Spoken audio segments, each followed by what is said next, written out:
following Four Aces production is for mature audiences only.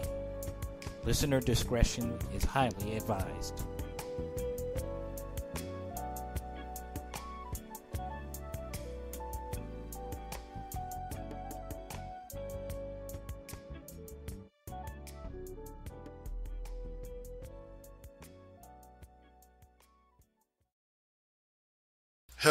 Hello, y'all, and welcome to this week's edition of the Cheap Pop Podcast. What is up, my man, Alpha in the house?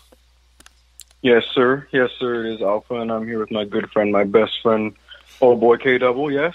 Yo, yes. And we're going to switch things up. Normally we talk a little pop culture with you, but today, some important things happened over this weekend. Some very, very important things in the wrestling world. And, we figure we start there. Let's open up with, first and foremost, before we get to the main event of SummerSlam, thoughts on the Thunderdome. I kind of like it. Like it's unique. It's definitely something that sets WWE apart. And the more that they're starting to use, well, I still believe it's piped in crowd noises, but supposedly, like they're genuinely trying to get people to react. But I kind of like the idea. I kind of like what they're doing with it. Yeah, I agree. We've talked about how having no crowd has affected wrestling as a whole, and how it could be good for it in a lot of different ways, whereas a lot of people have seen it as straight bad. And as the weeks have gone by, I am sliding in the direction of I really do miss a crowd. It doesn't ruin the product, but I do miss a crowd, and there is that sort of electricity that comes with that. Oh, yeah. And so the Thunderdome is basically the next best thing, whether we like it or not.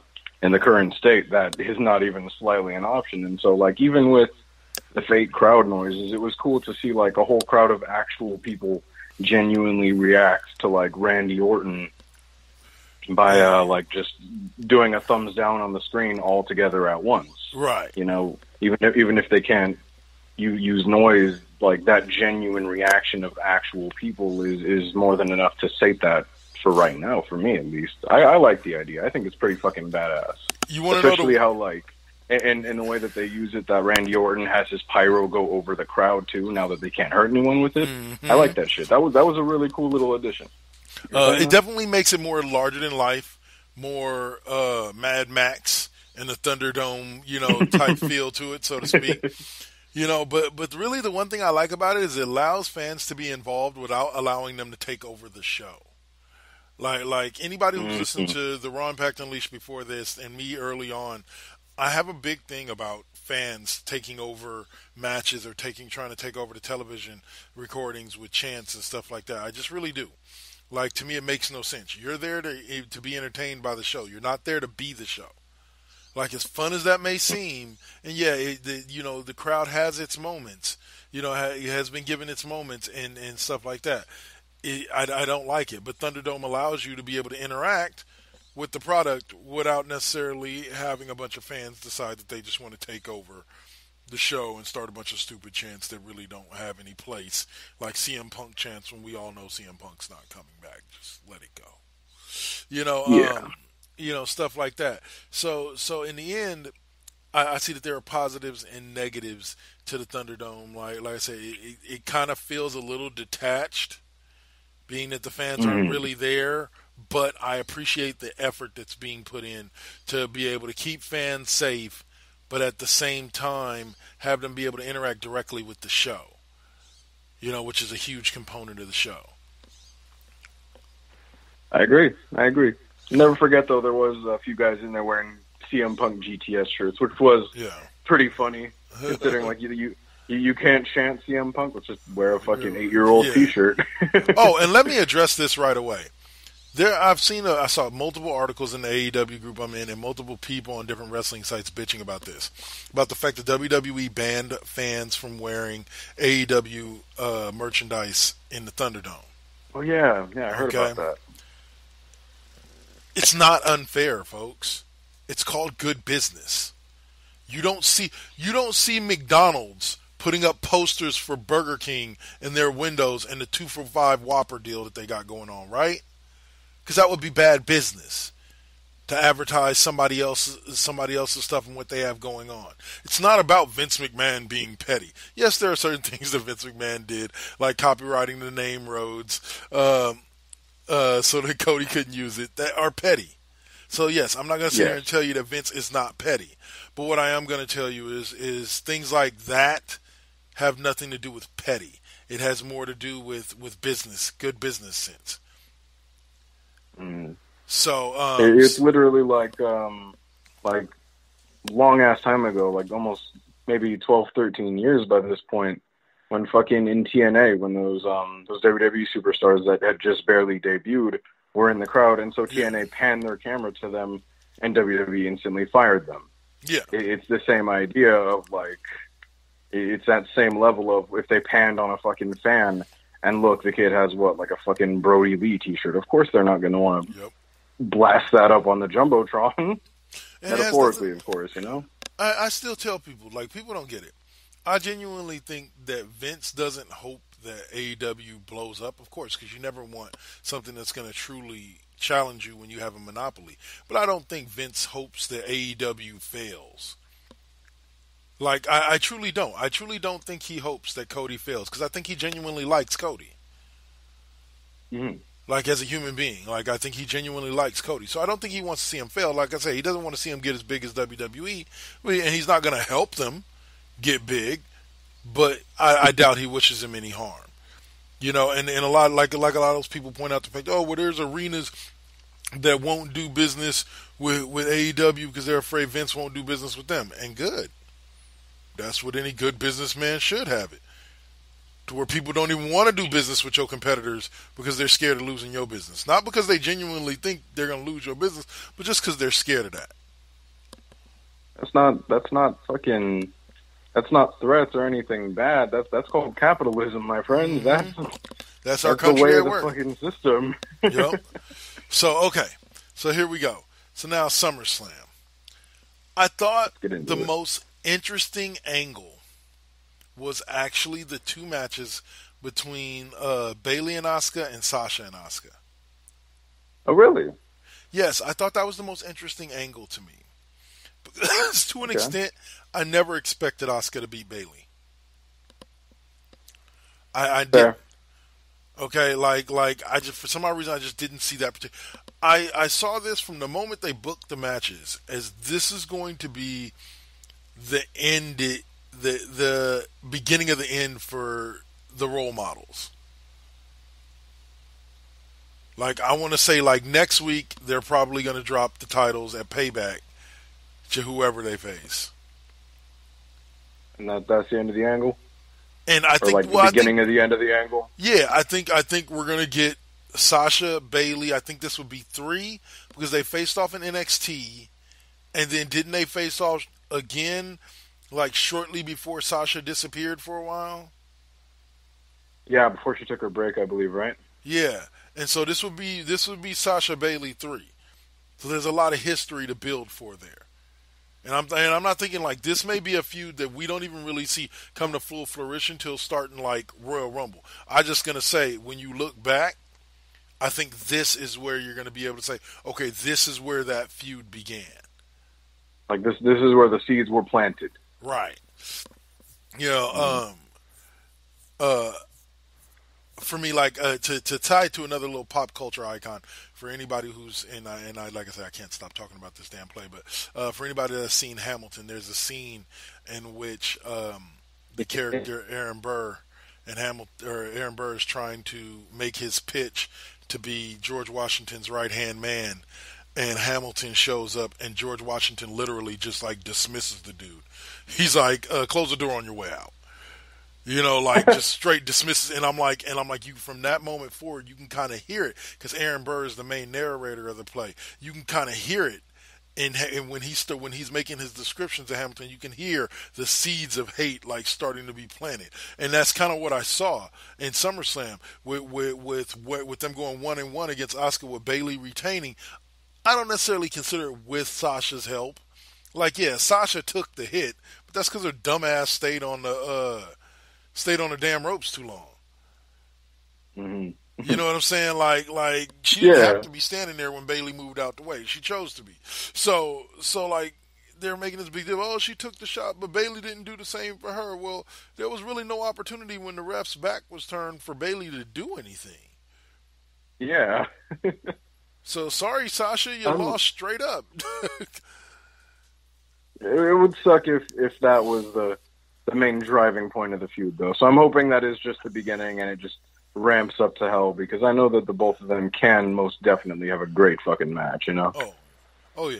And they've been together. They've had their run as you know, the 2-woman power trip, you know, for a while. Mm-hmm. So, you know, I think it's definitely time to move on for both of them to whatever they're going to be doing in their singles careers next. Even though, what more can they really do? They're 2 times women's tag team champions together. You know, they've had 10 championship runs between them. Bayley's is looking like it's going to be running close to a year before she drops that belt. Which, by the way, suck at all the people that say WWE changes titles way too often and way too much. I'm like, both the Universal and the WWE champion have been champions since WrestleMania. Yeah. So we're talking about 4 or 5 months. They have a tendency to move the tag titles around too much. Yeah, and I'll get into the NXT titles when we talk about Takeover in a little while. Yeah. But no, in terms of the world titles, they don't move those around enough, actually. Yeah, I would say that would be the argument there. Well, and I don't know with the tag team titles, what? New Day held them for at least a good 4 or 5 months, didn't they? Before Cesaro and whatchamacallit took them. Okay, wait, no. So the New Day actually, you're talking about the record-breaking reign, the one that lasted, I think, like damn near 2 full years before Cesaro and Sheamus took the belts off. No. I'm talking about recently. Didn't the New Day just recently hold the belts for like 3 or 4 months? Because that's who Nakamura and whatchamacallit took the belts off of, right? The SmackDown belts. That is true. Nakamura and Cesaro took the New Day. Yeah. No, I'm not saying that. And then, but I wasn't saying anything against what you were saying. Like, but then you look at also the Street Profits. Didn't they win the belts prior to WrestleMania or around WrestleMania time? I forgot. I want to say they won the belts prior to WrestleMania, because I want to say they defended the Raw Tag Team Championships at WrestleMania, but I could be wrong. Let me look that up. But at Mania, it was the multi-man match reduced to 3, and that's when Morrison retained. I remember at Mania. Okay. Because it was in that match with Kofi, and there was one other person. It was the other Uso, I believe. And that's when Morrison retained, or was that when New Day got it back? Hold on, that's what I'm thinking. That's what I'm looking at right now. We're both blanking. Okay. Let me see. Okay. Reigns. Here we go. But yeah, I say that mostly in reference to it going to the B team from like Wyatt and Hardy, and then straight from there into AOP. And then after AOP, it went right into Lucha House Party, I believe. And then right after Lucha House Party, it shifted again back to New Day Uso, the New Day Uso and Morrison and Miz feud. Okay, so yeah.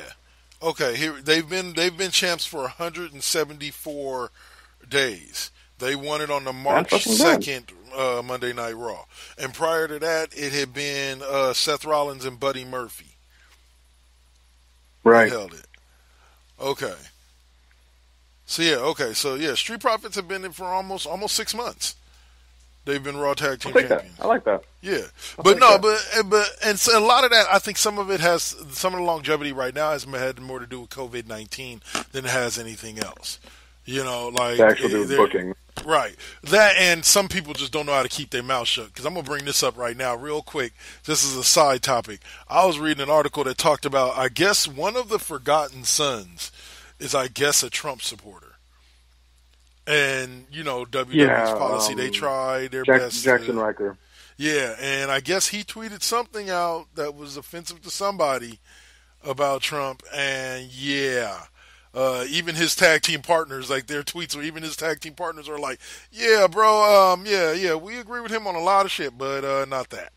Like, yeah, and are kind of distant. But supposedly, that tweet is why the Forgotten Sons went. I guess supposedly the feud and the eventual win that Nakamura and Cesaro have right now was actually supposed to be the run for the Forgotten Sons. Ooh.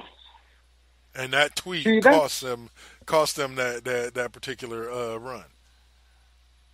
That is all around not fucking good, of course. But that's wow. Yeah. I believe. Did you see exactly what he said?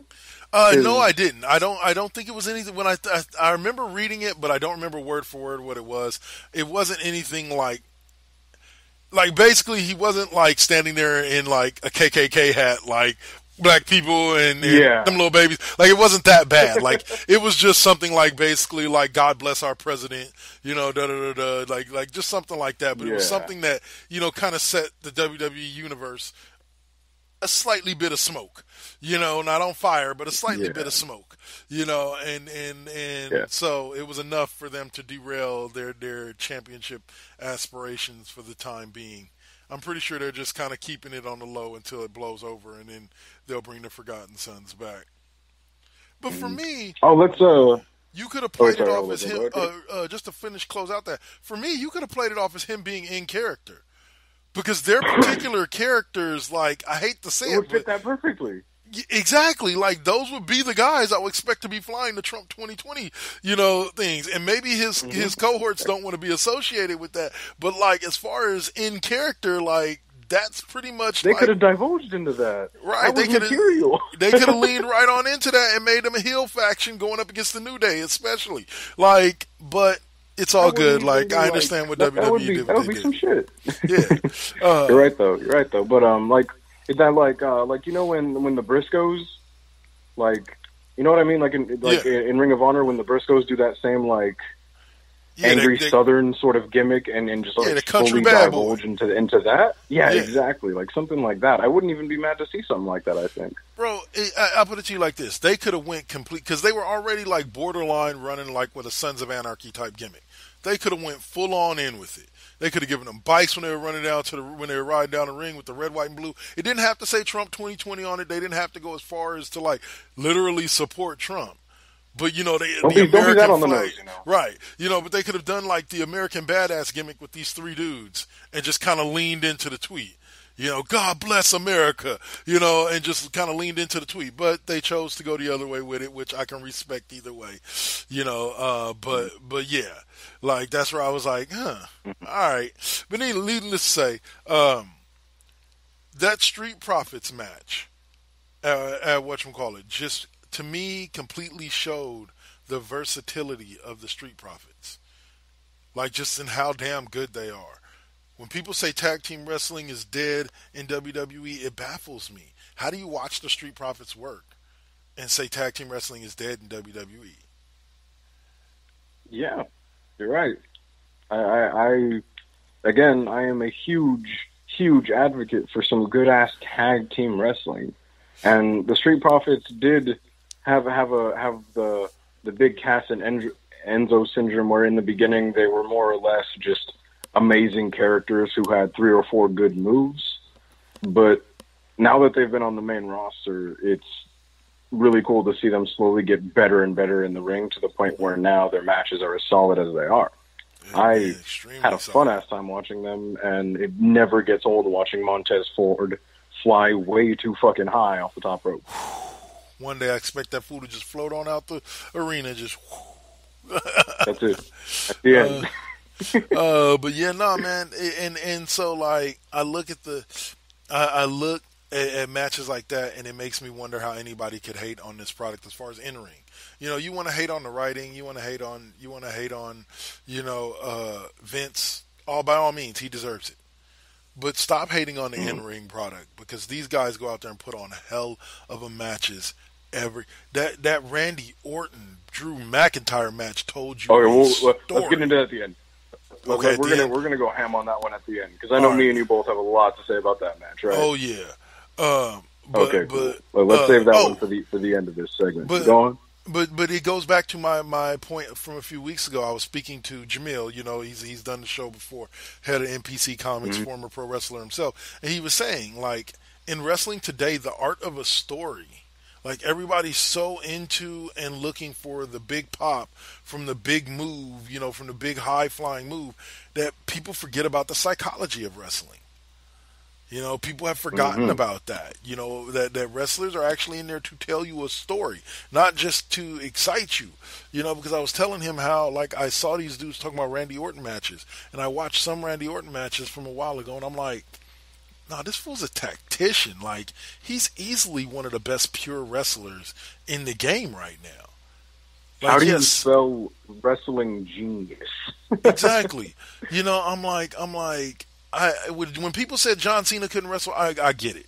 Like, Cena's a damn good wrestler, but Cena's problem was that he limited himself as far as his arsenal until later in his career. You know, early in his career, he really limited himself as far as what he did, and so you got the 6 moves of doom. And there's a lot of wrestlers that do end up doing that to themselves. But that doesn't mean that they're not good wrestlers. Not every wrestler can be CM Punk and pull out every trick in the book in any given match against anybody that they're wrestling. That's a prodigy right there. And Orton is one of those guys that was born into the business, and it shows. You know.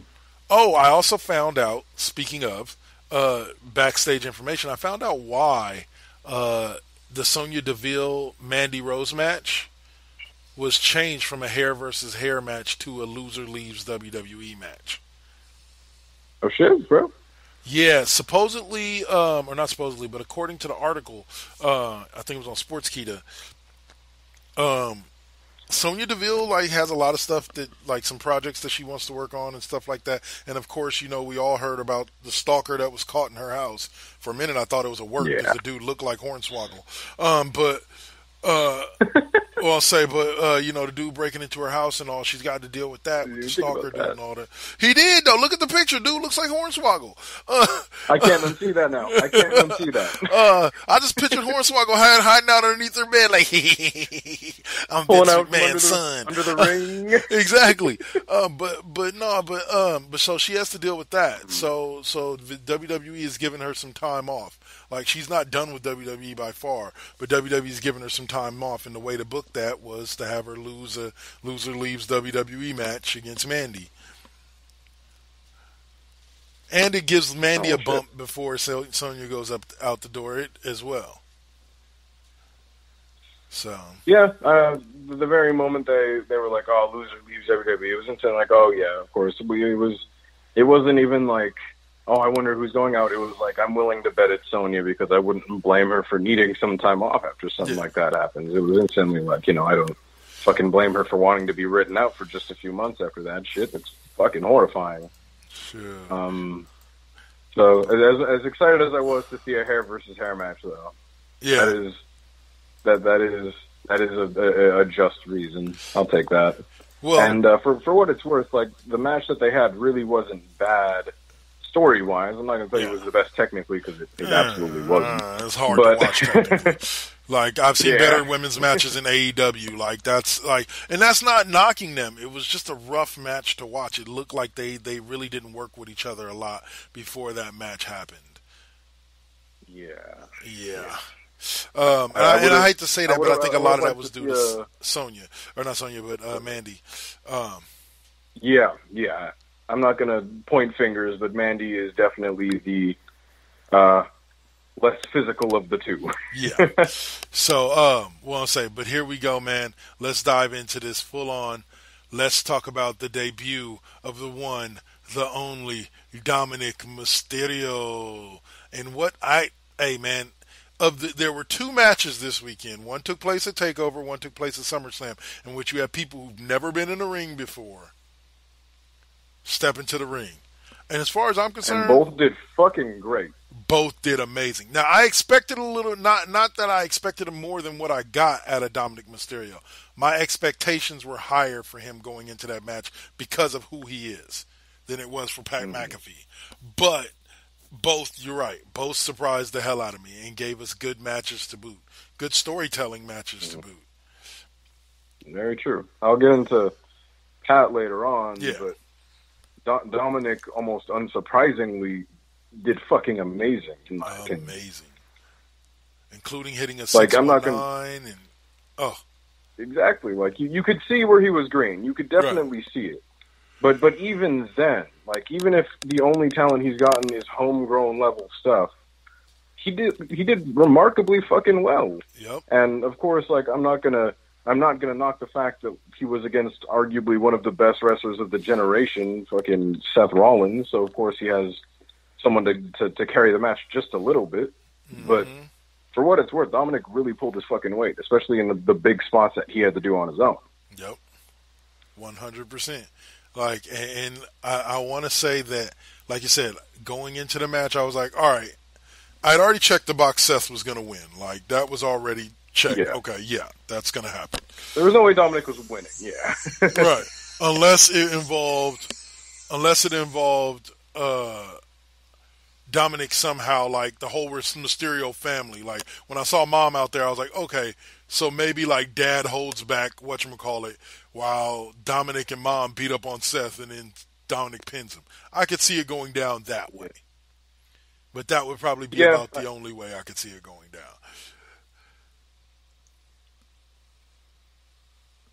Hello? Yeah. I was thinking that, too. When by the time the Mom came out, I was like, are we going to see a big fucking Mysterio family brawl? Yeah. Is that what's going down? And overall, like I said, the match itself as a whole, I like him going for the West Coast pop. I like that they went with the safest way for Seth to get over on him, with Seth bringing up the knees. You know what I'm saying?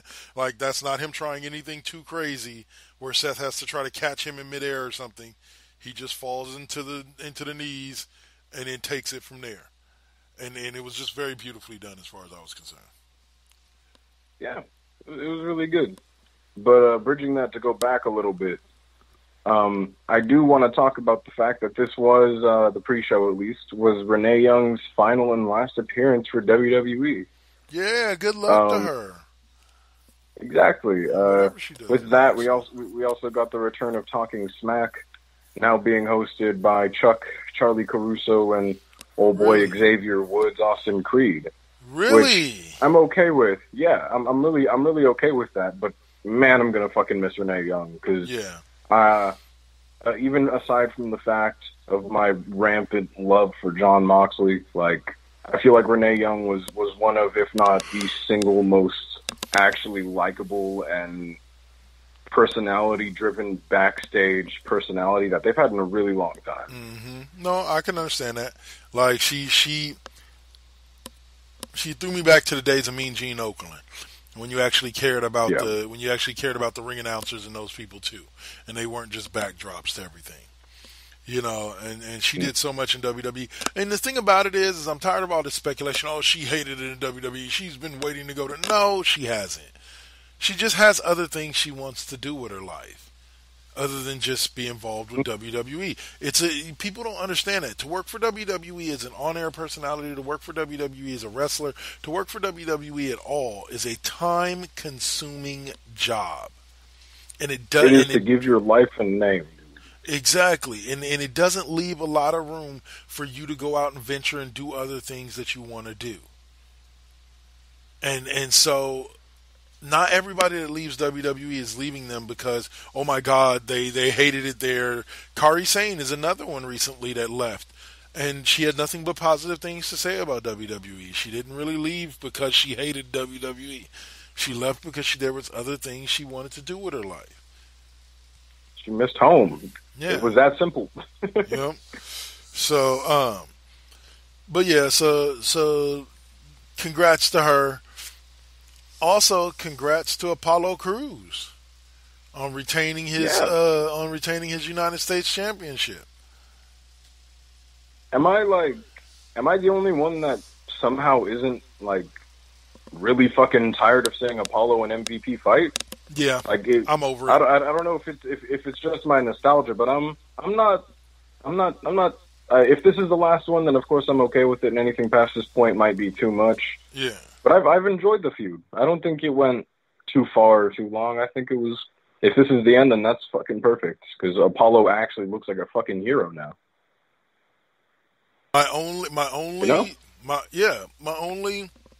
issue with the entire feud is that at some point early on in the feud, Apollo should have gotten somebody or two people behind him that were a real threat to the Hurt Business. I would have liked to see that. At some point, maybe like the Street Profits or somebody like that to back him up. Like somebody from I NXT. just would have. Yeah, like somebody from NXT. Like I would have liked to have seen that, big time. But unfortunately, we didn't. So, all right, man. Let's get to these last matches so we can get to these last two matches so that we can get on over to Takeover, because Takeover was nice and juicy itself on Saturday. Yes, sir. Yes, sir. All right, so Randy Orton. Or no, we're gonna do that one last. So the Fiend drops the belt, or the Fiend regains the belt from Braun Strowman, right? In what was a hell of a match. That was a great match.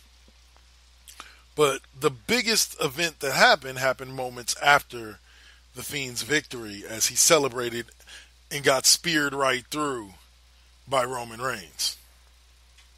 Returning after damn near a year, right? 5 months. He's been out. He was last seen shortly before WrestleMania. Really? Oh yeah, it was that fresh, wasn't it? I forgot. Because remember, he was lined up to be facing Goldberg at WrestleMania before he backed out. Yeah. Now, here's what's funny though, is I was telling my friend this last night, right? About the whole scenario. Okay, so if I go back and I find our pre-WrestleMania episode, right? When everybody was talking about Goldberg and Roman Reigns facing off spear versus spear, blah, blah, blah, blah.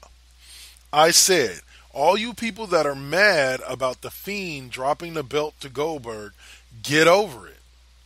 Because here's the deal. The Fiend, Goldberg's going to drop the belt to Roman Reigns at WrestleMania. They're going to have this whole thing going on, and by SummerSlam, we're going to get the Fiend versus Roman Reigns. Then, at SummerSlam, the Fiend's going to get the thing back. Now, here's where I'm going to add on to that. That was where I ended my last prediction. Okay? Okay, what's the next step then? Tell me. The next step was, I believe that the role that Roman Reigns is playing right now was originally meant for Braun Strowman. That the Fiend was supposed to win the belt back after longing for it all summer. The Fiend was supposed to win the belt back at SummerSlam, and then Braun Strowman was supposed to blindside him and come out of nowhere and with the heel turn. I think that Roman Reigns and Braun Strowman, I think that this entire storyline has played out how it was supposed to play out, except you just swapped Roman Reigns and Braun Strowman starting at WrestleMania. I could have done that fucking seamlessly, you're right. Because it fits in perfectly with what's going on. Exactly. Because everybody knew that literally Braun's spot in WrestleMania, that was Roman's spot, and everything that he's had so far was where Roman is supposed to be. Yep. So that does make you kind of think, though, right? Yep. So people are saying, I don't know if this is true or not. Help me out here. All right. Was that a heel turn by Roman Reigns? Do you consider what he did there a heel turn? It makes it look like it because Braun was the face and he beat the holy brakes off of Braun with that chair. Like, that's what makes it feel like it. Is like there was just a disregard for anybody being the good guy versus being the bad guy. It was just, I'm coming out and laying out everybody. And did you read his shirt? Okay, that's true. That's true. You see what I'm saying? It was fucking cool. I really want one. I'm not gonna lie. Arrive, wreck shop, and leave. Like, yeah. I was just like, yeah. I think I might be getting me one of those. But yeah, like, and if you look at his thing, it really lends to him being more of a tweener type heel than an actual full heel turn, a Stone Cold Steve Austin type heel. Best case scenario, we get an Owens, Ciampa, Austin, no bullshit type of heel, you know? Right. And I think that's what the point is. Because after the whole leukemia thing, it becomes extremely difficult to sell Roman Reigns as a bad guy. Yeah. You see what I'm saying? But you can definitely sell him as a pissed off good guy. Yeah. Yeah. Who's just like not that. willing to I do do anything like by that. the rules anymore. You know what I'm saying? You can definitely. Oh. Side note, real quick. I know we got another match to get into at SummerSlam, but I think I figured out Go ahead. I think I figured out who the leader of Retribution is. All right, wait. I'm either putting money on either Ciampa or Dijakovic, but go. Miz. Ooh, Miz. Okay, tell me why. I'm real into this now. Think tell me. about the last. You know I'm the biggest Miz mark in the world. Right. So let me hear this. Think about the last 2 SmackDowns that you've watched. John Okay. Morrison was out there in a one-on-one match with Big E. Retribution comes out, beats them both down. Miz comes running down hella late after everybody else. After Retribution is long and gone. This past week, when Retribution showed up at the beginning of SmackDown, they're all beating down Braun Strowman. All the roster comes out. Then finally, once Retribution has been run off, out comes The Miz. Okay, I see what you're doing. You're doing the old switcheroo. Either it's I've never seen the Miz and Retribution in the room at the same time. I'm just saying. Either it's an okie doke to make us believe it's Miz, so they can throw us for a swerve and show us somebody else, or it's Miz. Or it is Miz. Okay, because it's the only way to logically. Because even when who was it? I want to say Byron Saxton. He was on SmackDown. Dude was the dude that whatchamacallit went after. No. I'm trying to remember his name. It's not Corey Graves. It was the other dude, Michael Cole. What am I thinking of? Michael Cole. Okay. Even Michael Cole asked him, "Is like, hey, you came running out here late," and Miz was like, "Hey, I was in the back. I didn't even know what was going on, man. I didn't even know." And you know what I'm saying? He's giving lame ass excuses for why he wasn't out here with everybody else. You know, I'm like, either they're okie doking us and they want us to believe it's Miz and it's not, or it's him. Or it is. You know, Okay. and it would make sense. Think about it. He hasn't been. When was the last time we saw Miz in any type of world championship picture? That's true. And there were rumors, was it a year or two back that they were gearing him up for another main event style push? If you remember, like way back. Oh yeah. So, and then now you see the official split of Miz and Morrison, because once Miz reveals himself as the leader of Retribution, and now him and Morrison are feuding at the top of all of it, and then you have all the people underneath them feuding with the rest of the SmackDown roster. You got it before me. I was going to say that, like, if you do remember, though, too, remember when John Morrison first came through and he first hit WWE, we had heard a lot of plans that everybody backstage was immediately like, we got to put him in the main event title picture, like, soon. And everyone was real high on that. So what if the way that they're doing that is just like they did back in 2008, and we're seeing Miz versus Morrison one last time for the main event title? Oh, Can you see Morrison winning the Rumble? Because I sure fucking can. Oh, yeah. Easy. You put him in at number 28, 29, he gives us a good show for a half hour, and he wins the Rumble. I could definitely see that. But it was just a thought. The Rumble too, yeah. It was just a random thought that crossed my mind that either, like I say, either they're okie doking us and they're setting us up, or he's actually going to be listed as the leader of Retribution. So with that being said, welcome back, Big Dog. Welcome back, Roman Reigns. Glad to see him in the ring again. The Thunderdome is the perfect scenario for him to come back because it's not actually live fans. The fans are there, but It's not actually live fans. He's only working with his coworkers who are all being tested, so the risk is cut in like a third. Easily. What it was. So, but now on to what to me was the match of the night.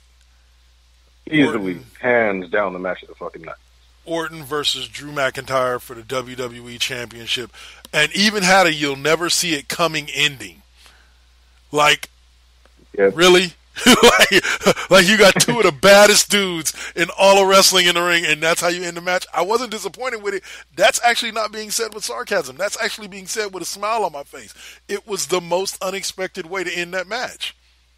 And it was good. And it was good. It was fucking good. Oh, Like man. it didn't feel like Drew escaped or survived or like pushed out of the fight. It felt like he outsmarted the fucking legend. Exactly. And that's what I really liked about that finish. It didn't feel like Drew survived or escaped, but it also didn't feel like he fucking plowed through him. It felt like he outsmarted the master fucking manipulator, you know? Yep. And even the look on Orton's face says that. At the end of the day, he's just like, you son of a bitch. You got me. Like, and fucking got me. Yes. And once again, I just told a dude the other day, I was like, look, dude, you talk so much about WWE, but bottom line is the Orton-McIntyre feud has been amazing. And Randy Orton is one of the best heels in the game right now, period. If not the best heel in the game right now, period. Yeah. You Yeah, know, man, like, sorry, go ahead. No, and they gave us a viable, strong villain for SummerSlam in Orton. Yeah. So yeah, Orton is hands down one of the most reliable heels that has ever healed. Yep, big time. But in recent date, it feels like he has ramped it back up to legend killer levels of I fucking hate everything around me, and it's fucking great. He finally feels like that malicious threat again, like when I was a fucking kid, and that's what I'm really loving this run with. And back to what you were saying before, like CM Punk might be the exception, but Randy Orton is the rule in the best way possible.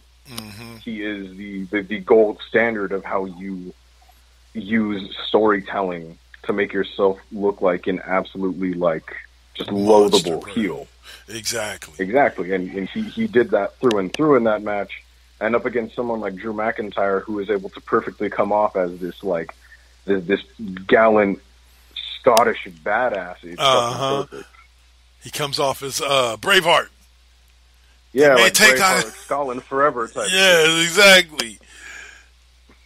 and yeah, I definitely, like I said, enjoyed the match. The ending had when he missed that Claymore kick, I was like, all right, here we go. This is the end. RKO, and then and nope, didn't end that way. You know what? This ending was so great, I'm not even going to mention it on the show during the sport. Y'all just go watch it. It was a great ending. And it ended the way it should have. Now, speaking of things ending the way they should have.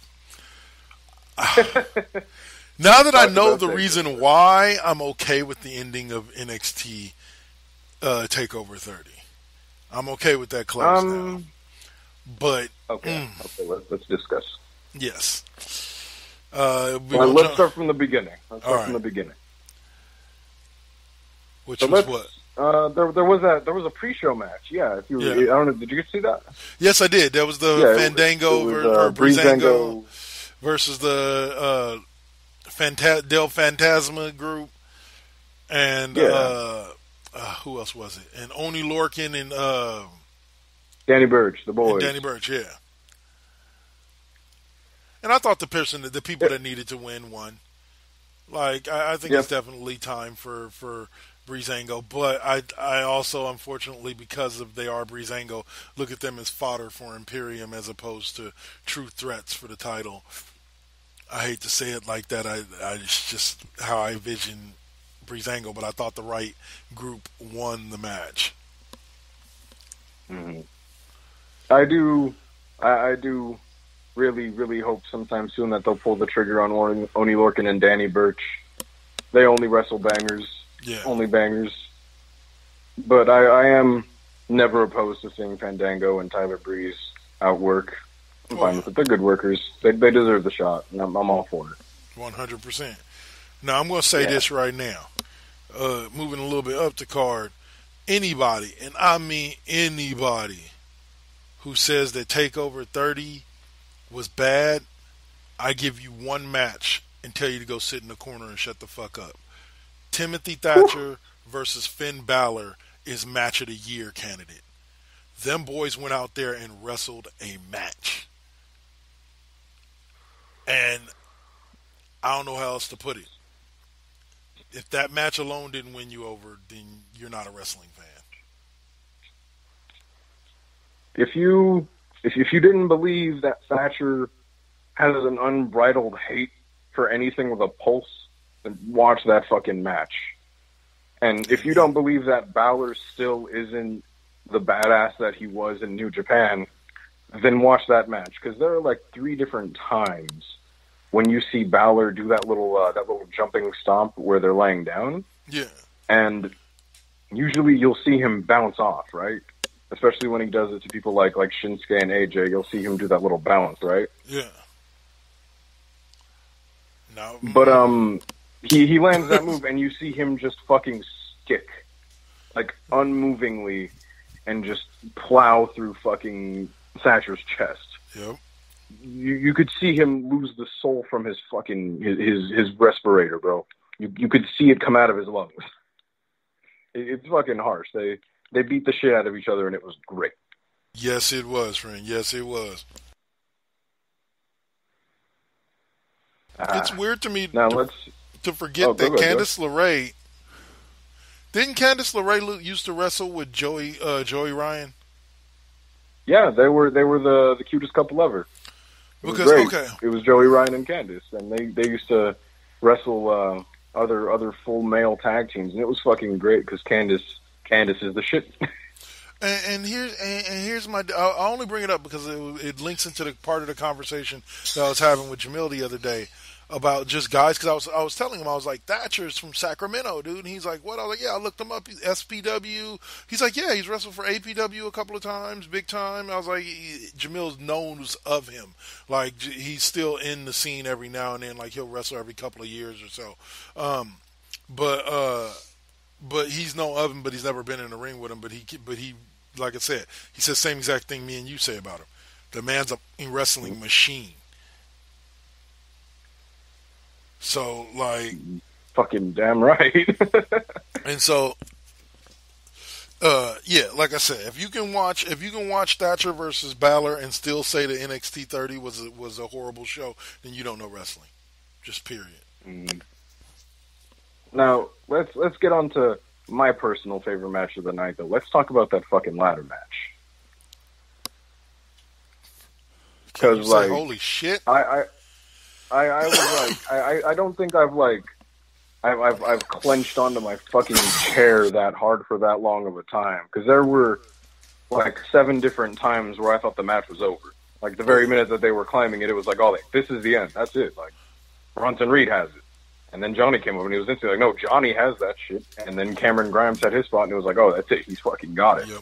They did that shit with almost everyone, and it was convincing every damn time. Every damn time. I genuinely thought that Cameron Grimes was going to win it. I told my friend that was watching it with me, I was like, it's either going to be Grimes or it's going to be Damian Priest. I just felt like it was. I wanted Grimes to win it so badly, man. But don't get me wrong, I'm not mad that Damian Priest won it at all. Like, I think he definitely deserves it. You know, not to mention the fact that, you know, he is a part of my Dark family on NXT on my PlayStation 4. Him and Cameron Grimes, as a matter of fact. But yeah, man, like it was nice to watch 5 guys give it their all, including Velveteen Dream, including Johnny Gargano. Like, watch them all. Candice LeRae came into play. Like, okay. Here's the thing for me. That fucking spot. Oh, yeah. That was a great spot. Only issue I have with the spot, and I understand why they did it the way they did it, but only issue I have with the spot. Okay, Candice, how hurt are you really? All you did was fall on a dude's back and hit the mat on top of him and then kind of fling off. Like, so are you really all that hurt from that move? Like, your husband's probably dead. You might want to check on him. Because I can swear his chest should be sawing his ass off. Exactly, but I'm like, but you, mama, like, how hurt are you really? Like, you bounced, like, pretty much. But Bronson Reed, like, put on a hell of a show and should be respected after that match. Mm-hmm. It was good shit. I personally, like, when I was first exposed to old boy Punishment Martinez, now known as Damian Priest, he had just begun his final run with the Ring of Honor Television Championship, if you remember, with the mid-card belts for Ring of Honor. Okay. That's when I had just really gotten into Ring of Honor. Okay. And so I feel like I personally know that he can hold down the mid-card title. Oh, yeah. Like Damian Priest, this might possibly be what the fuck he specializes in because he's so damn good on it. So instantly, I saw he won it, and it was like, oh, this is promising. I'm not even mad. Of course, I wanted Grimes to win, but I'm really not even mad. And the fact that like nothing bad happens after he jumps into the fucking pool and immediately celebrates by like full ring gear, throwing himself straight into a sauna full of women. That was awesome, dude. Even though I think that one bro was about to get slapped pouring that champagne on his face like that. I felt like he was just like, if you don't stop. Like, look, you all got me on camera. But nah, man. But yeah, that was a great scene when he immediately goes from winning the North American Championship. And now, if I'm Booker, I'm booking him immediately into a feud with Velveteen Dream. Because I genuinely think the two of them can give us a hell of a feud. With either Velveteen Dream or Johnny Gargano. I think they've kept them. Yeah, I think they've kept them away from each other for that express reason. Actually, yeah, get them to act, because some feuds are just meant to be over a championship. Some feuds like just don't sell as well when they're just person versus person. You know, and I think that a dream, knowing how far a dream will go for a championship, but I think that it would, and I also think it would be a great way to building block Velveteen Dream back into the public eye, because we all know that he's dealing with, a little bit of a black eye from that whole allegations thing. Even though WWE fully supports him, image wise, he took a hit. So I think having him feud with Damian Priest instead of throwing him immediately back into the NXT title picture, they could give him a back and forth for the NXT North American title, and then have him go after the NXT title after a while. You know what they should do, and me and you have kind of talked about this before, but to steal an idea from TNA, that was actually a really good idea. They need to make X Division. Yeah, the X Division idea. The North American champion should have the opportunity come WrestleMania, the takeover at WrestleMania, whoever it is, should have the opportunity to trade in his North American championship for a shot at the NXT title. Trade it in to become the instant number one contender. Or if there's already a strong number one contender, then you make it a triple threat match. I've always liked that idea, of being able to trade in a mid-card belt for a shot. You don't guarantee to win it, but you play the, thing where you trade it in for a shot at the top title. I think I'd like that. I think it would give the title much more than just being NXT's obligatory mid-card title, Right. It has the gimmick of, if you haven't noticed, every year it's defended in a ladder match at some point. Yeah. Which is pretty cool, but if it had its own match, or if it had its own like gimmick like that, where it could turn in and get a shot for the mainstay title, that would be pretty fucking dope. And if I'm being honest, I'll get into it a little bit later. If Keith Lee had done that instead of win both belts, with the writing that it has come down to, I would have preferred that. Yeah, big time. Like and like I said, it just makes sense, because your top mid card guy technically should be your number one guy for your top title. Yeah. He that's really how the hierarchy goes. So with that being said, like, let's get on to that final match, and that match with Karrion Kross and the one and only Keith Lee, Mr. Limitless. I thought they gave us a hell of a match. I didn't like the ending, but I thought they gave us a hell of a match. For two big guys, they really gave it to us good. Yeah.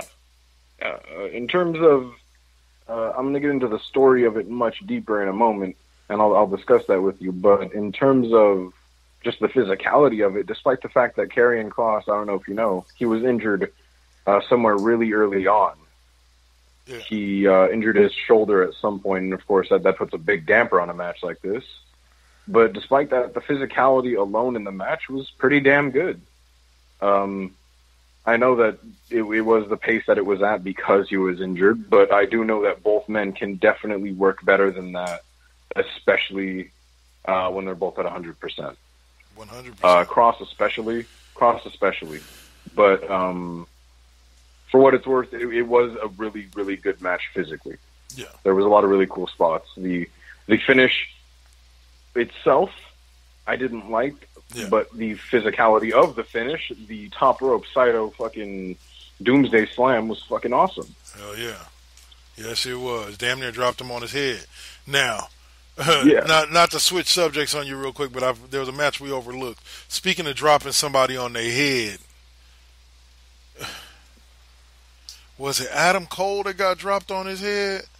Oh, whoops. You saw that botch? Like it was in one of the matches with the new dudes, and I think it was the Pat McAfee match. And I think McAfee went to do, I forget what the move was, but yeah, like dropped Adam Cole squared up on his dome. Ooh, shit! Really? I didn't catch that in the Pat and Adam Cole match. Well, I'm trying to remember if it was in that match or if it was in a different match. It may have been in a different match. I may be confusing the two. But in my head, I'm seeing Adam Cole laying there, like, grabbing his head. No, it was the Johnny Gargano match. It was during that match. Yeah. Yeah. Somebody he got dropped. Johnny Gargano got dropped, like, square on his head. It wasn't even the ladder match. It was the previous week on NXT. On the entrance to the ladder match. When it was Johnny Gargano and the British dude that used to be the rugby player. Oh, Ridge Holland. Yeah, I know what you're talking about. When he dropped him on his fucking neck. Yeah, he dropped him on his fucking neck, and I was just like, holy shit. Sorry, dude. Yeah, I had a flashback to that. Sorry. But No, you're right. I remember that. We should talk about that shit. That was fucking bad. No, I remember, yeah. Like, I just remember seeing Gargano grab his head, and I was just like, oh my God, I hope he's okay. Because once I saw them complete the move again, I was just like, oh shit. He dropped dude straight on his dome. Oh, yeah. Going back to the ladder match. If you remember when Gargano did that twisting sunset flip powerbomb, and he caught Grimes, Grimes didn't land on the ladder. Only the back of his head hit the ladder. Oh yeah, the rest of his body buckled and smacked right on the mat. I felt so sorry for Grimes in that moment. I was just like, oh Lord Jesus, let that boy live, please. Like that was oof. That was all types of bad. Oh, but okay. Let's talk about that main event. more. Okay. I'm not gonna be the guy who says NXT is in one of the worst places it's ever been. Yeah. But especially in terms of the character of Karrion Kross, am I the only one that's just pretty disappointed with how it's all ran its course? Yeah, I can say I am. I can say I am big time. Like, I'll put it to you like this. I like the character. The presentation is decent, but the rise to the top was too quick. Yeah. It was too quick. I think he would have been better off if you waited until next year's WrestleMania Takeover before he touched the title. You know, I honestly think Keith Lee would have been better off in a more of a Kevin Owens type situation, where they brought Keith Lee up with the NXT title. You know, and then just had him drop it at some point. You know, and then have him drop it at some point. But oh well, it is what I don't know if somebody like got impatient with Lee being on NXT after seeing him perform at Survivor Series. Well, I think that's definitely. I just feel like, yeah. No. And here's the thing. Like, all joking aside, ratings for Raw have been down recently, and I think this is they're bringing Keith Lee up is a desperate move to try to get the ratings back up. Like, I think Keith Lee was during his time in NXT literally one of the top three from almost day one. You know, when he finally hit the scene, from almost day one, he was easily one of the top three. You know, at NXT on any given day. Yeah. You know, so I think he's being brought up more so for popularity reasons, because guys like Adam Cole have already decided they're NXT for life. Finn Balor, NXT for life. So bringing them back up to the main roster does no good, because they've already made it known publicly that they don't want to be anywhere other than NXT. But a guy like Keith Lee is already popular there. Oh man, I'm glad you brought that up, because I saw a couple articles from people talking about, well, Keith Lee's career is going to be dead. He's done 3 months and he'll be in AEW. And I'm like, what the hell are you talking about? No, bro. Keith Lee is about to get the push of a fucking lifetime. Thank you. I was just like, man, y'all are out your mind. And then the dude, you know how many people I've had to say this to? That sit there and go, well, look at what they did with the New Day. The New Day over here, shucking and jiving and grinding their hips. And then I have to remind the idiots persistently. He's like, see, Vince is so out of touch and racist. And I'm like, look, there are many reasons to say Vince is racist. New Day is not one. That is not one of them.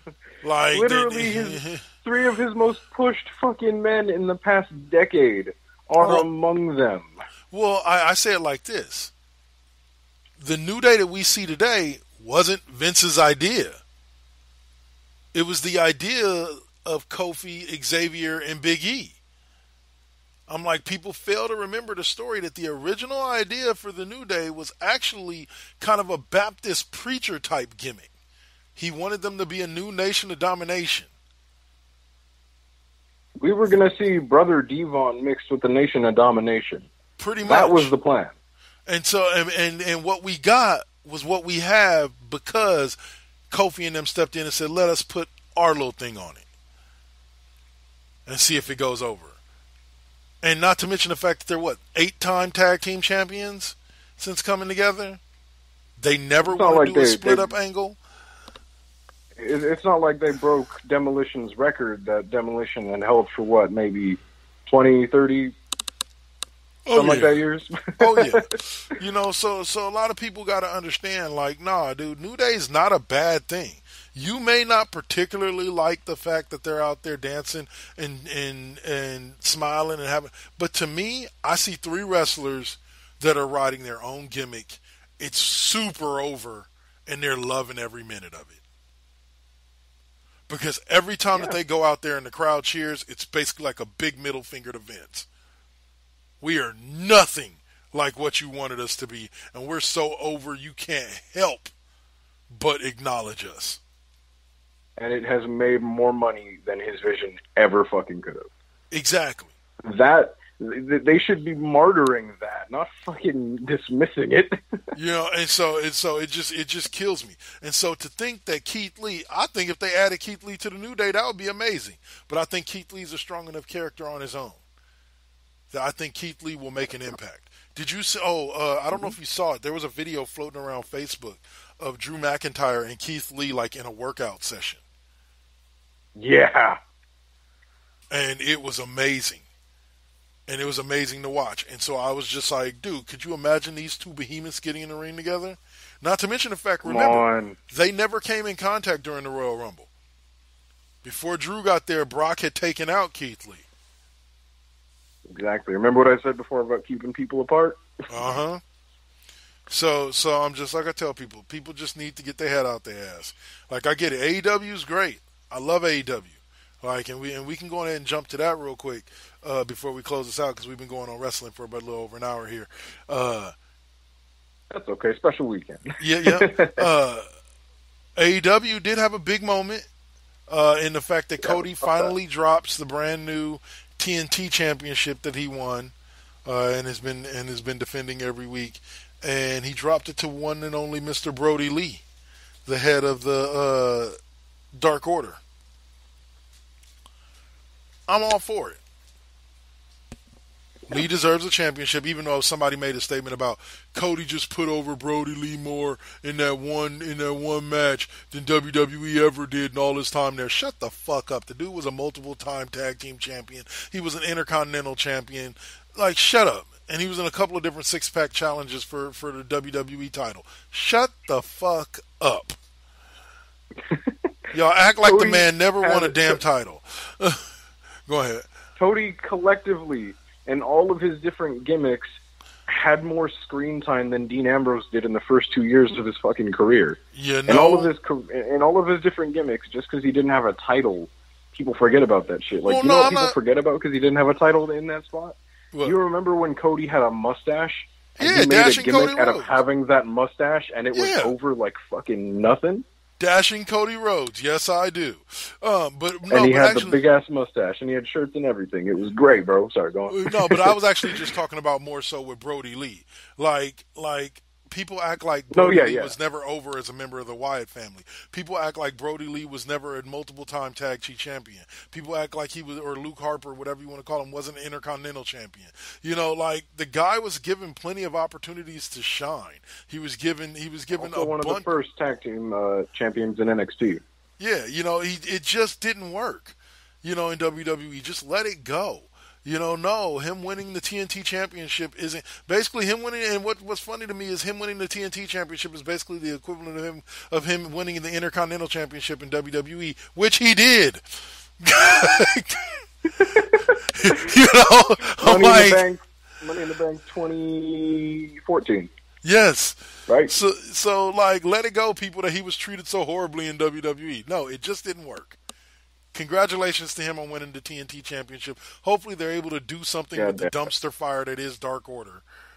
I'm not even a fan of fucking punching AEW in the dick like that, but man, I'm not a big fan of Dark Order at the moment. Sorry, you say you listen to the fans. The fans have told you repeatedly that Dark Order is not it, yet here Dark Order still sits. But I won't, I'm not going to knock them too much because I get it. They don't exactly have a lot to work with, especially with COVID kind of eating up a lot of the, independent circuits. I understand that there's not a lot to work with, so they got to do what they got to do. And putting the strap on Brody Lee was a good move. But yeah, doesn't mean Dark Order doesn't suck. Sorry. Oh wait. There is one more thing in AEW that we have not talked about. We might be a little bit late, but Jimmy Havoc is no longer there. Yeah, I heard something about people being he was accused of abuse, like verbal and physical, with one of his ex-girlfriends or something. Yeah, it's something along those lines, I believe. Once again, back to the in no way, shape, or form do these men, the people that we have presented and talked about, reflect the opinions and or anything of the Cheap Pop podcast. Oh, yeah. I was a big fan of Havoc's work, and it's sad to see that, if it's true, that he did some shit like that, because, man, he had a lot of promise, and especially in the deathmatch division. It's about compartmentalization, my friend. It's about compartmentalization. Yeah. Floyd Mayweather is probably possibly one of the dumbest and worst human beings. Sans his little bit of philanthropy. From what I've heard, the people that dealt with him, the shit he's been accused of by women he's been with, shit like that, the man's a horrible human being. But am I going to allow that to take away from the fact that the man is possibly one of the best defensive boxers to ever step foot in the ring? Oh, no, never. I give a man his due for the work he put in and the things he did in the ring, but that doesn't mean he's not a horrible human being. Jimmy Havoc is a damn good wrestler. I give him credit for everything he's done in the ring. I've watched him wrestle in many different promotions. All right? Mm-hmm. But that doesn't mean that he's not capable of being a horrible human being outside of the ring and in his personal life. Mm-hmm. So, absolutely. It is what it is. When the two trains meet, when personal life and work life meet, normally that train does not go well, and that merge does not go seamlessly. So, it's something that unfortunately a lot of these guys, they're on things like HGH. Some of them are even on steroids, and being in and then lastly being in such a testosterone-driven industry. Some guys can't learn to keep testosterone at work. People are going to take it too far, and it's always been like that, in this business especially. It's one of the many risks of being involved in this business. You're in an alpha male business that you have to have an alpha male mentality in order to succeed in. Mm-hmm. If you don't think you're the best, trust me, there's nobody else out there that's going to think you are. That's the way the wrestling business works. So, all right, man. So Jimmy, let's go into the second half, shall we? Yeah, let's go ahead and get this. Let's go ahead and get this. Whatchamacallit, this podcast promo break in, and then we'll come back and we're going to talk a little pop culture with y'all. Yes, sir. You're listening to the Cheap Pop Podcast right here on the 4Aces Presents Radio Network. Spreaker.com, iHeartRadio, Spotify, Apple Podcasts, Google Podcasts, and wherever you may find your favorite podcasts. Hey listener, Dutch here from Voice from the Underground, the podcast.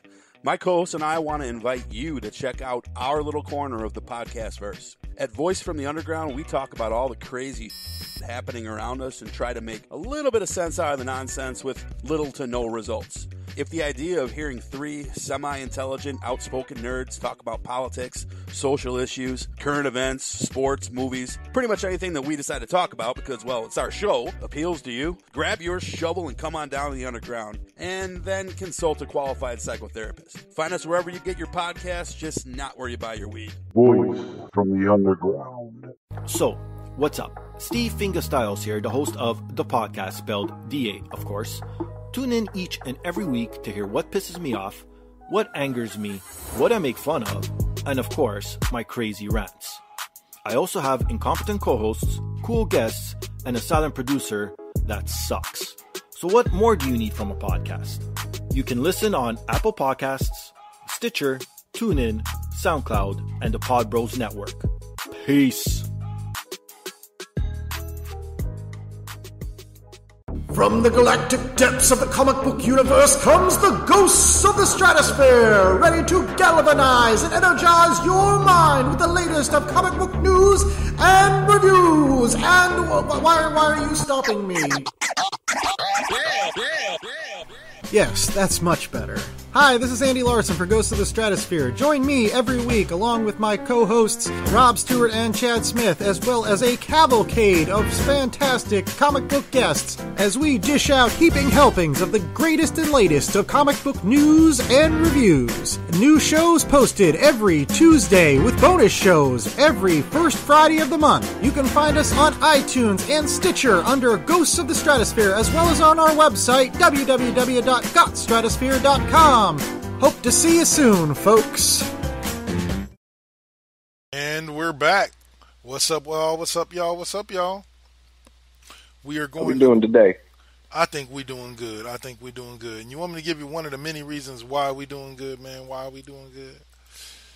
Give me one of 5 for the second half of the show. Give me one. One. This will be good news for some, but not necessarily for me.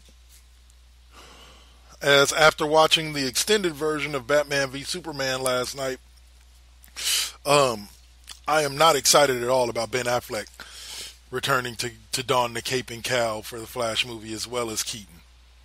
I was super happy about Keaton. Not so happy about Affleck. Really? Why is that? I'm not a big fan of Two-Bat Shakur. I'm not a big fan of the Bruce Wayne that looks like he just got done doing a 20-year bid at Gotham State Penitentiary. And yes, I've been beating that dead horse ever since that movie came out years ago. But I'm going to continue to beat it. I just rewatched whatchamacallit and went through the scene when Batman's training, and like he's sitting there lifting friggin' 300,000 pounds in weights like it's nothing. Doing pull-ups and shit. Like, come on, man. Like, I get it. Bruce Wayne was a skilled dude. Like, don't get me twisted. But the dude, man, come on. He wasn't Debo. And Batman don't need to be Debo. So I don't know what you're feeding him, but he's too damn big. Pretty much. You know, so yeah, that's like I said, I'm excited about Keaton coming back because I'm hoping that what this means is that the Batman is gonna be Robert Pattinson playing Terry McGinnis instead of Bruce Wayne. Still hoping and praying that Keaton's gonna be old man Bruce. And if that's the case, then let's do it. Take my fucking money. Exactly. But if you're going to try to sell me that Robert Pattinson is Bruce Wayne or a young Bruce Wayne, stop it. Bruce Wayne wasn't even in Gotham during his young years. He was gone trading with Ra's al Ghul. So shut the fuck up. All right? The age that he's in, well, I'm sorry, man. Either he's old man Bruce or he's not. You can't give me Ben Affleck as Bruce Wayne and then gonna tell me that Robert Pattinson is gonna be Bruce Wayne too. Nah. Fix it. Fix your continuity. I'm really hyped for it. I really fucking like the Robert Pattinson Batsuit, though. I really like the Batsuit, and that's pretty much the only reason why I liked Batflick. Aside from the voice, I really like the Batsuit.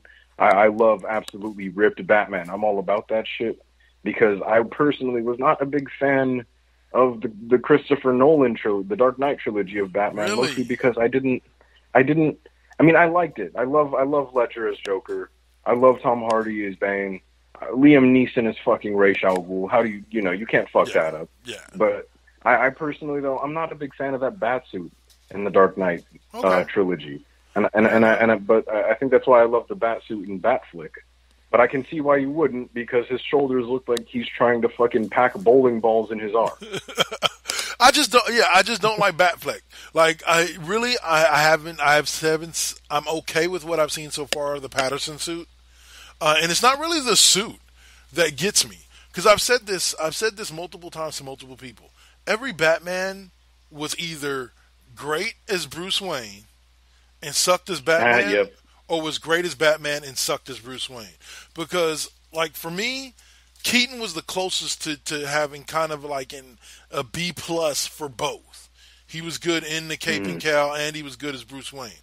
But when you look at Val Kilmer sucked in the suit. But he was a decent Bruce Wayne. George Clooney sucked in the suit, but he was a decent Bruce Wayne. Okay. Who else? Then you can move on. Where does Batfleck lie? Batfleck lies slightly better than both Clooney and Kilmer as Bruce Wayne. I did not like him in the Batsuit. Like, I thought it was too thick. And that lent to his look as Bruce Wayne of being way too goddamn thick. If he was going to be playing old man Bruce Wayne, let's rock. Okay, no, yeah, that's a really good point. If it was like Dark Knight Rises OG Batman vs Superman, where he was old and he was like absolutely jacked, you're right. That would have looked a little more fitting then, huh? Right. But if you're selling me middle-aged Bruce Wayne, I'm like, no, hell no. Like, and so like that's where they lost me with Batfleck. It's like if he had just been normal size Ben Affleck, like dude from fucking Chasing Amy, dude from fucking Jersey Girl. Like, if he had been that Ben Affleck, I try not to remember him in that movie. That's kind of a Ryan Reynolds Green Hornet type thing there. But if he had been that Ben Affleck just as Bruce Wayne and then in the Batsuit, I probably would have bought it more. But Ben Affleck discovers HGH was not what I expected to see when I got Batfleck. Okay, so if that's your what boy didn't want Bruce Wayne with IcoPro. Pretty much, man. Like, yeah. So, but yeah. So, all right. So, yeah. Enough jokes on Affleck. Like, I'm just not excited about seeing him for those reasons. But I'm definitely going to see the movie, of course, and I'm definitely juiced to see Keaton come back because supposedly he will don the cape and the cowl in the movie. So I'm looking forward to seeing that. So let's move on to something that connects nicely to this. Let's talk about the Snyder Cut. Okay, that's coming out. I have yet to see it. Have you seen it? I have not seen it, but did you see the trailer? No, I did not. Okay, when you get the chance, watch yourself the trailer because we're getting Darkseid. Oh, are we now? Okay, it's gonna be fucking great. Hold on, Snyder. I'm all types of hyped for the Snyder Cut. We've talked about it before, and it's only gotten closer and closer, and now we have actual visuals on the Snyder Cut. I'm checking it out right now. You can look up some visuals. What you young kids call the YouTube. The YouTube. even fucking Steppenwolf looks good. He even looks a little bit better in the Snyder Cut somehow, some way. So you're talking about that very first scene that we just saw? Was that Doomsday in the very beginning of the thing? Not Doomsday, Darkseid. Darkseid. So that was Darkseid. They're chopped with the axe. The big. Yeah, no. That was Steppenwolf. That was Steppenwolf. Okay. With the axe, Darkseid is the big bulk. He looks a little. Like he doesn't have the chest plate that he has in the comics. Yeah, he looks a lot like Thanos. Big Great Thanos. He doesn't have the armor on apparently, but you know the full apocalypse. You know how that looks. But yeah, I don't know about you, but I'm really hyped for it. I don't think it's gonna save it. Go ahead and keep talking because I'm watching this cut right now. Go ahead, please. Yeah, you check that out. I'll keep it going. Because personally, I'm fucking hype. I hate the idea that Darkseid is a copy of Thanos, or Thanos is a mirror of Darkseid. Yeah. One came before the other and may pull sights and ideas from it, but they are not completely alike. Oh no! Because Darkseid is on another fucking level. Well, Darkseid just wanted to destroy the universe. Like he didn't give a. Like Darkseid just wanted to destroy. Thanos had an idea. Thanos was looking for something specific. Like Thanos just wanted to get rid of about half the people in the universe so that the universe could thrive. Like Darkseid was just like, fuck everybody. You breathe in, fuck you too. Like Darkseid was on a whole different level. Yeah, and that's the funny thing, because Thanos is like, even if you go to the original context, Thanos did it all for Lady Death. Yeah. Thanos did it all for Lady Death. Apocalypse's genome, literally written in the motherfucker's DNA, is the anti-life equation. Do you know what the anti-life equation is? Because the anti-life equation is the equation that literally tells you that life is meaningless. No shit. Imagine being made up of the notion that you mean nothing. That is Darkseid. Pretty much. And he's here to bring it to you.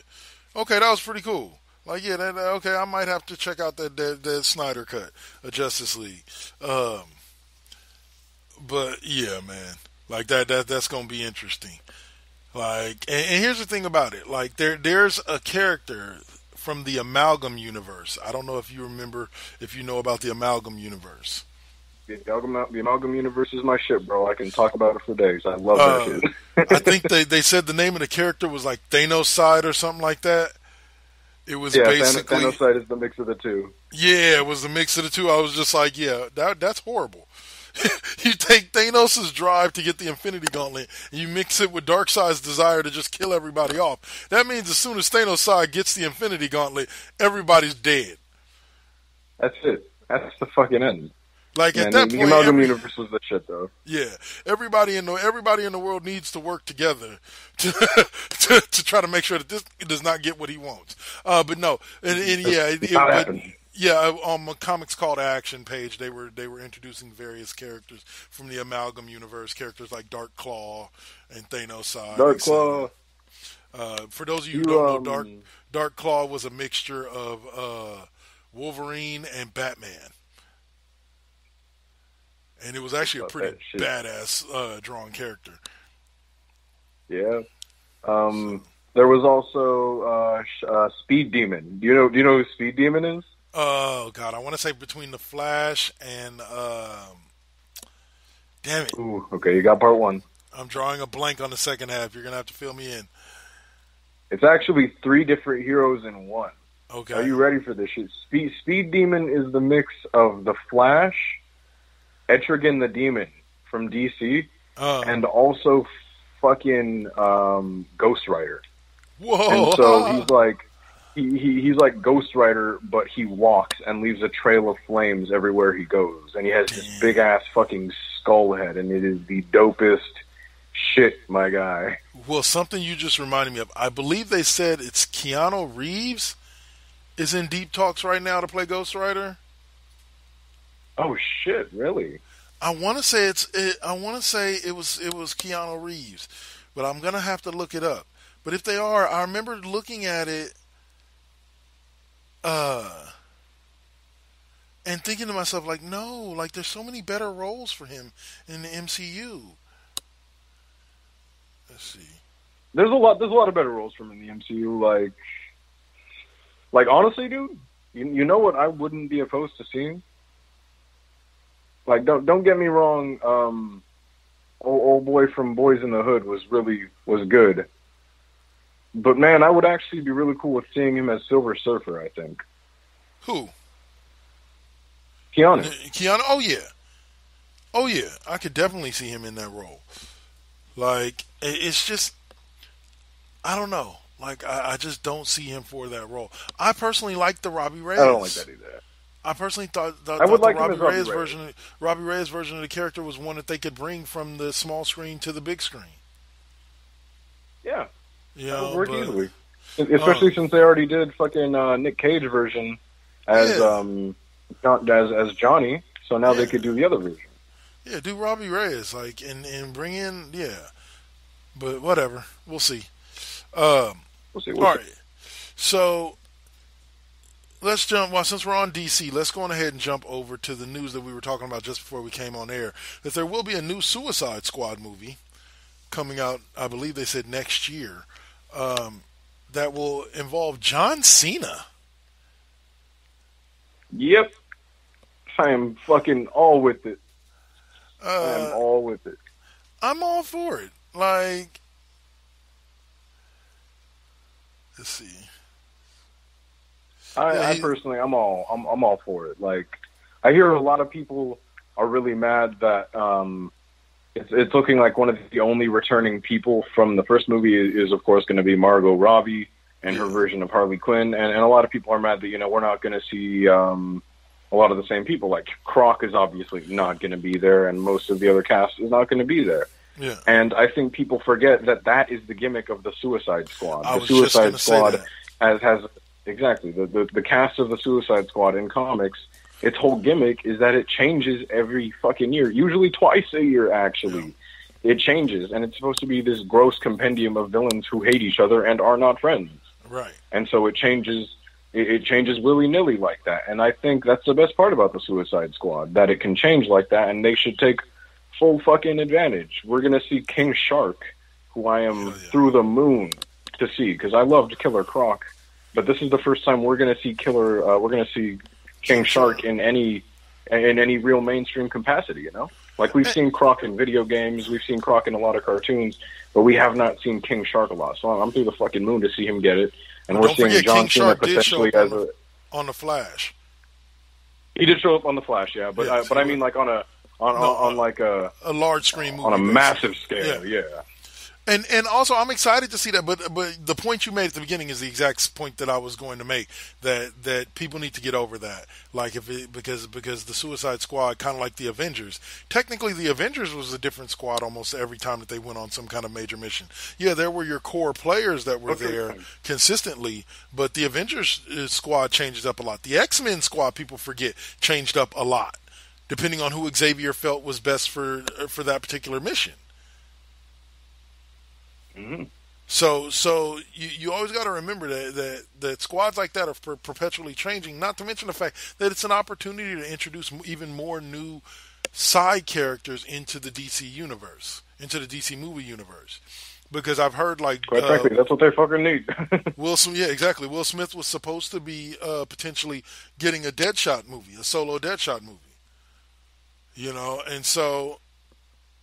Roll with it, folks. But shit, bro. John Cena specifically will be playing a character called Peacemaker. He's going to be playing another military-esque character, which he does fucking great at. and I guess Peacemaker's whole thing is that he uses non-lethal methods to detain or capture his opponents or whoever he's facing off against. Now, the next biggest thing that came out of one of the biggest things that came out of the DC, what was it called, fandom that they had on Saturday was the Gotham. Oh yeah, Knights, the fandom. Yeah, was the Gotham Knights video game trailer. We're gonna have one of our first Batman games about Gotham that doesn't include Batman. it's actually, if you don't know, it's in the continuity of the Arkham games, as in this is the sequel and in the same universe too. Okay. Spoiler alerts here if you have not played Arkham Knight. I have talked about it out the ass at this point, but Arkham Knight, in the amazing game that it is, if you do not know, the game ends with Bruce Wayne dying. Not like comic book dying, like where we don't see him die and he comes back later. No, I mean like dies. He is dead, and in the Arkham game continuity, he is staying dead. Evidently, according to the next game. Yeah, no, the idea is actually really cool because we've talked about it before, and it's the idea that Bruce Wayne, despite dying, Batman has lived on forever, not because someone took on the mantle, but because Batman forever and will forever exist as this phantom of fear that comes for you if you do bad shit. Right. And he exists forever in the world of Gotham in the nightmares of people who do fucked up shit, which is really fucking dope to me, which is amazing. But it bridges right into Gotham Knights, where, as we've seen in comics a million times before, after Bruce Wayne dies, the Bat family is left taking care of everything that he once did and deciding who's going to take up the mantle as the next big hero. Whether it be, Catwoman, whoever, I feel you, as Gotham's next hero. And like I said, I'll be interested to play it. Like anything, I didn't see whether or not it was like an RPG type game or not, or if it was in the same vein as Arkham, the Arkham Asylum and Arkham City games. I believe it's in the same, they're going to be using the same engine, actually, for the combat, too. Well, that works.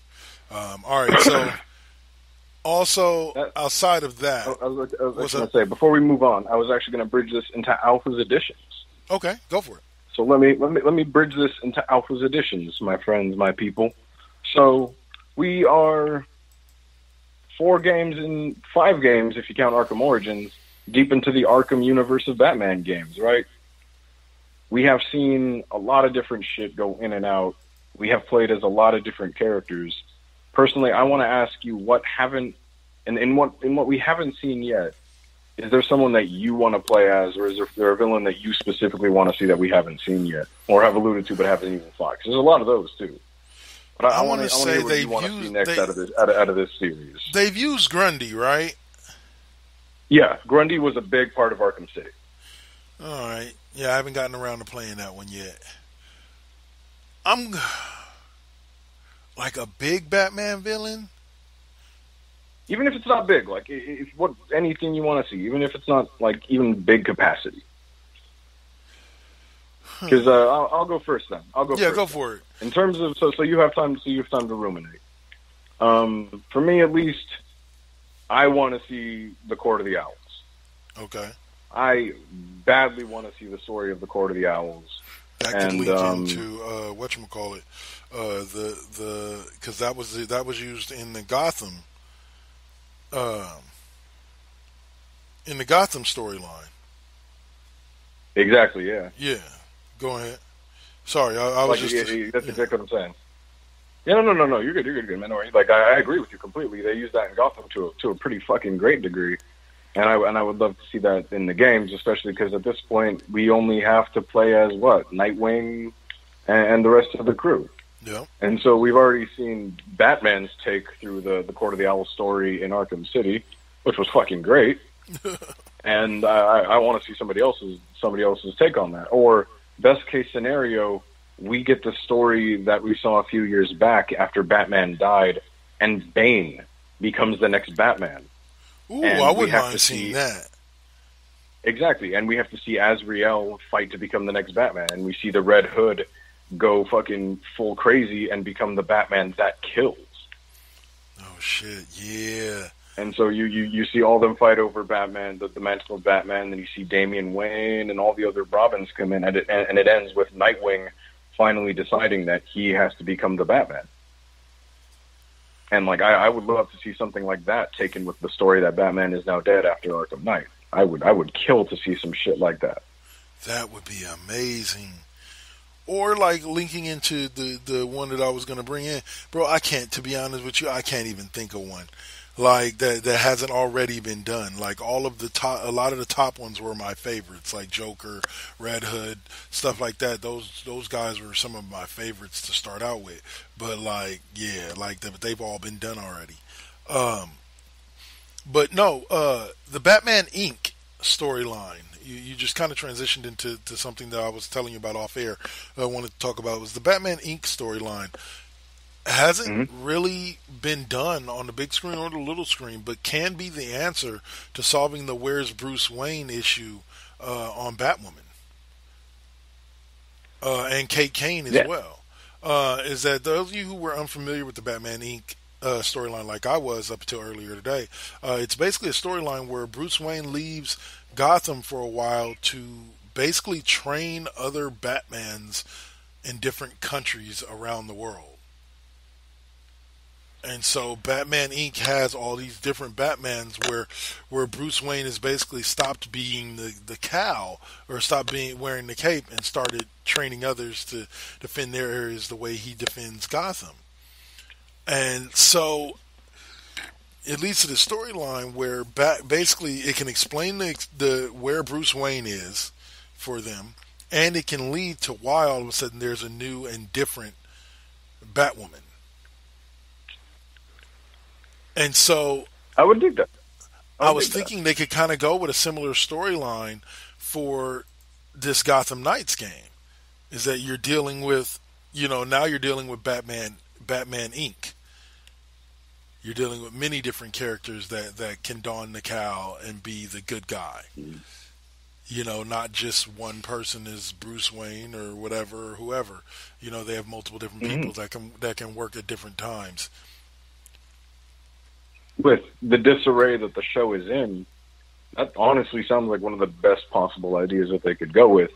Yep. Especially considering that we're going to have a whole new Batman sprout the fuck up out of nowhere, right? Yep. And that's going to need to be explained somehow. And it's not like as fans we can expect something completely out of the fucking blue. So it would be cool to draw in something from the comics, from the source material would be the smartest plan, no doubt. Yep. Exactly. I would dig the hell out of that, especially because it's stylistically so different. There's a lot of different things they could do with that. 100%, man. Like, and it, like I said, it leaves the door open for them to introduce many new characters, not only to the Arrowverse, but to the standalone verse that they have there. Exactly. So, all right. So, moving on to another DC subject. This was just a blurb that I saw that I figured I'd bring up. Is that basically I guess DC is putting together a series for HBO Max called Gotham PD. To me, I thought that's what Gotham was. Yeah. But okay. It will serve as a prequel to Robert Pattinson's The Batman movie. Okay. So it's going to be kind of interesting to see how they handle that and what they do with it. But that was just a little blurb I thought I'd throw out there. No, I really dig that. I didn't even know that was coming. Yeah. So I'm pretty okay with that. If it gives more credence to the verse that which Robert Pattinson is now in, I'm not even mad. And then another blurb that I saw that I know you're super hyped about. Give me the shits. Is that you want the smoke, man? I'm ready to give you smoke. You want the smoke? I got you. Shit, drop it. Jason Todd will be returning in Titans Season 3 as the Red Hood. This has been confirmed. You see that shit right there? Heat it up and put it into my fucking veins. That is my shit. I'm all for it. The Titans show definitely isn't my favorite thing. I'm not going to act like it is my favorite show. There are a few things in it that I am not most pleased with. But God damn it, I am excited for that. I'll take that every single time. And I have kept up with it. There are a few things that I do like. But I do dig that. I'm all about edgy boy Jason Todd doing what he does. Oh, hell yeah. Hell yeah. And I like the guy that played him. I hope they bring back the same guy that played him in the season 1, which is the season I watched. I hope they have the same guy that played him there play him as the Hood as well, or as the Red Hood. Yeah. So, okay. That'd be good. I like that. One last little bit of info I want to drop on you Harry Potter fans out there.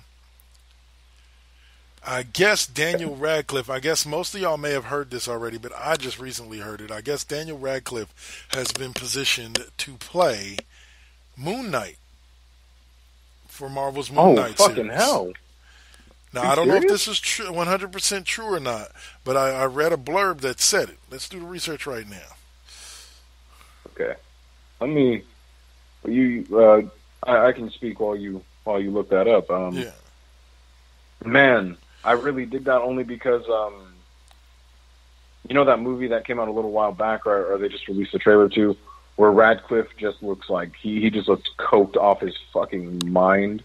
Yeah. Where he has that little fucking that little robe on, and he's in slippers, and he has like 2 Glocks. He has one in each hand, and he just looks utterly manic. Like that style of Radcliffe with this would be perfect, because Moon Knight is bonkers as shit. The whole idea behind Moon Knight is that he's literally insane, and so he has multiple hero personas. Okay, and they all function like against each other. Like Moon Knight is only one of the personas within his head. The Moon Knight is like his Batman persona, and then like he has another where he's wearing a suit and he has another different Moon Knight mask on, and that's like his like Mr. Fix-It. That's like his calm detective persona, and they all clash together. And I'd love to see Radcliffe just go straight Mooney mode with that shit. Hell yeah. Well, unfortunately, I have bad news. First article that came up when I pulled it up is Moon Knight. No Moon Knight for Daniel Radcliffe. So unfortunately, it's a false rumor. It sucks, but maybe we'll get to see it. He says he's interested. Maybe Marvel will contact him for it. We'll see. But we'll definitely keep our eyes out for it. All right, man. So last subject of the show is my continuing review of the Age of Apocalypse comic books by Marvel. And this week I'm talking about I think I'm about 2.5 episodes deep into Gambit and the Externals. And it's a pretty damn good comic book. I love the way this story is told, because each set of comic books only runs about 4 or 5 issues, but it tells a specific story in the process of bringing down Apocalypse in this Age of Apocalypse and restoring the world back to what it was pre-Charles Xavier dying.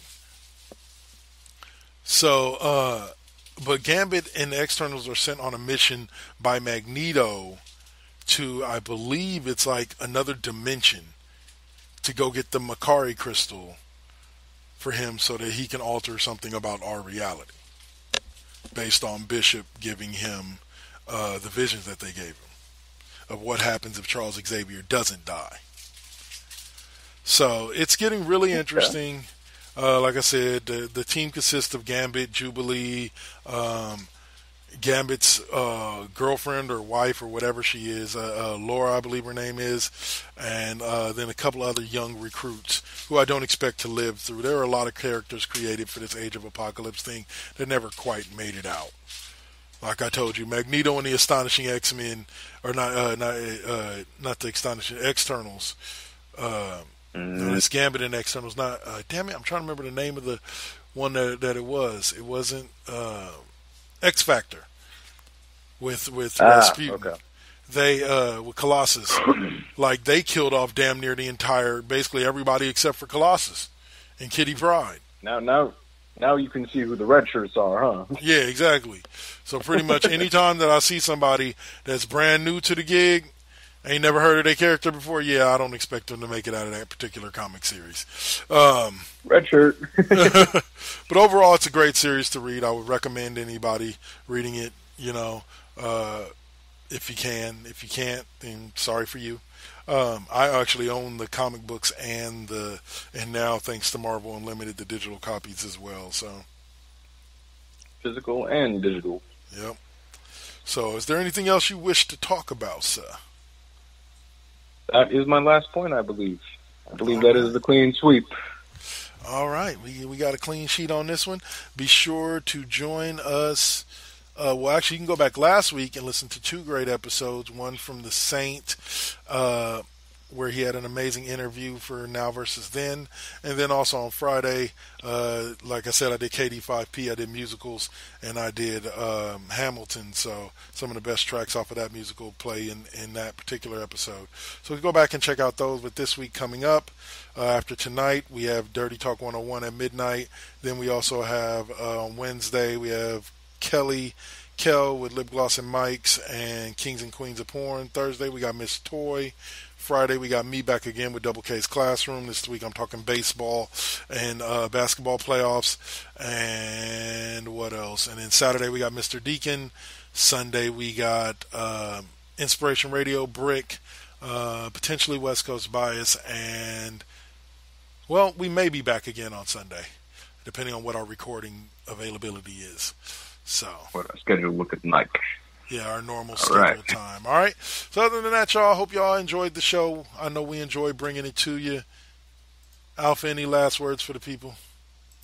Oh, yes, sir. Oh, my people, please be careful. Be safe out there. If you're here with us on the West Coast and you're breathing in ash and you're on fire, please be safe out there. We'll be back again.